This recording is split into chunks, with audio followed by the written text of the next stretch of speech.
You all have known this for a long time, obviously, because you've combined this love of working with behavior challenges and also with communication. And I feel like now it's finally really getting a lot more of the attention it deserves because so often, we just keep trying to do the same thing over and over from a communication standpoint, but there's behaviors that are in the way that we can't get to that point unless we address this first. And I really think that's getting a lot more of much needed attention and focus. So I would love to hear from you all. How do you address combining the behavior challenges with those traditional speech and language goals? Like, and what would that look like? What would be an example of a goal that you would write to address both of those areas?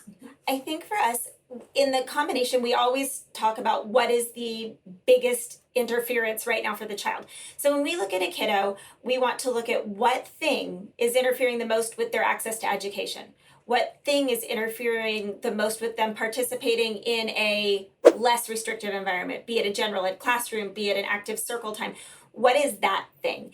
And if that thing is a behavior, then and there's a statement that communication is behavior and behavior is communication. You'll hear people argue with it. I think that there are some elements that are very, very true. And if you've got a kiddo who is constantly destroying things, you have to stop and look, what's he trying to tell us when he's destroying things? Is the room too loud? Is the room too cold? Is there something that he needs to be able to tell us?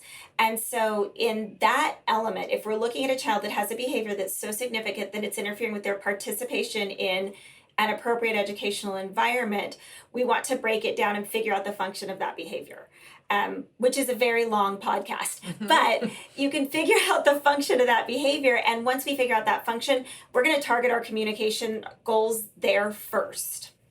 And no matter what, we always look at that access to what we're working on.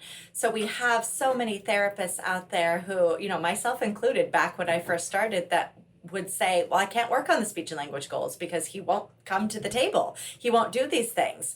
But if I take the time to address the behavior and make sure that we can function together and form a relationship, that's going to give me access to be able to work on those goals versus just saying, well, I can't because he won't do it. Sometimes we have to remove those barriers to be able to focus on the goals that we're trying to work on in the first place.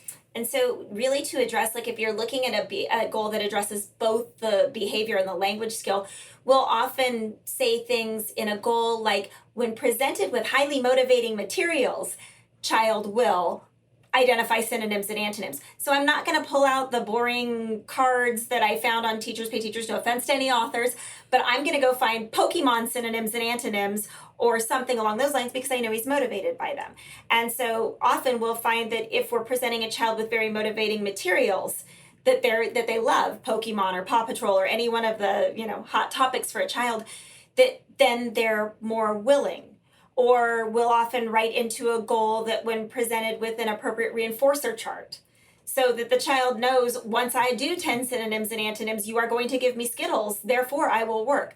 So we'll actually write those supports into a goal so that people understand that, yes, he's meeting this goal right now, but he's meeting it with the provision of these other things that motivate him and that we recognize what he is motivated by.